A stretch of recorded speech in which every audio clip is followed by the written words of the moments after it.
घरोई finance company महिला मानू निर्यातना अभियोग ब्रह्मपुर सहरर गोसाणी नुआगाँ हरिजन साई महिला माने विभिन्न घरोई फाइनान्स कंपानी ग्रुप ऋण नहीं था।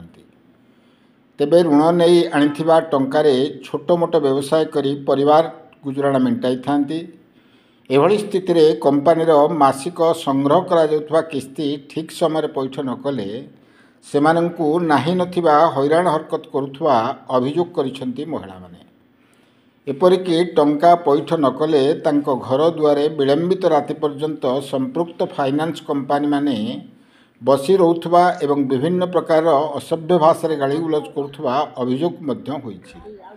जहाद्वारा सेमाने किछि कार्य करि पारु नथुवा बेले टंका पैठ कराजिबा प्रतिश्रुति देला परे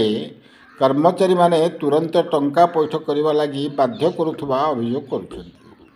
एणु ऋण प्रदान करथिबा फाइनान्स कंपानी माने एथिप्रति ध्यान देबाकू सेमाने दाबी करिसेंति। नचेत आईन आश्रय नेबे बोली ग्रुप ऋण नेथिबा महिला माने कहिसेंति। ब्रह्मपुर सुनील विश्वासंक रिपोर्ट कांतिधारा प्लस। हेले आनिलु हम कुन नाइ को केबे लोन आनथिलो के जण कोन आ हे गेलानी कोडा वर्षे कोडा 10 मास इंदी हे गेलानी। हेले कोन हेला हम कोन बांधु नुइलु कहउछु कि हम बांधु बिलु कहउछु ना।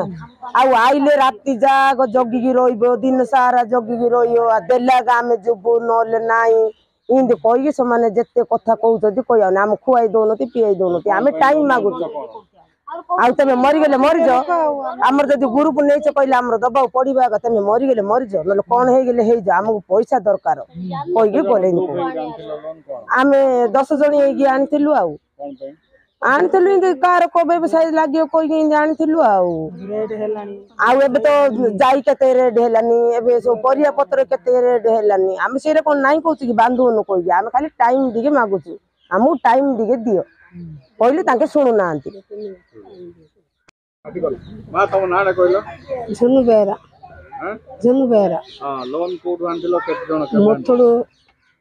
मोथडो अलंदी आ सूर्योदय आ सब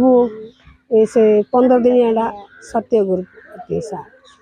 आनथिलो जे ताके घुंची के जाउ नती राति 10टा बंद बहुत सुंदी अला हम याडे खाइबू ना ग्रुप बांधु बांधी बांधी आसतु आगा आंकर पैसा दे दबु आगा न दे ना केते दिन हम समय दे अति बोली हमें जब बसु सुंदी ताके बसी बोली हम ताको समय मागु केबे आनथिले केते लोन के ज्ञान 10 जण ना कांछु पानी कोन करतो गाना इंडिया का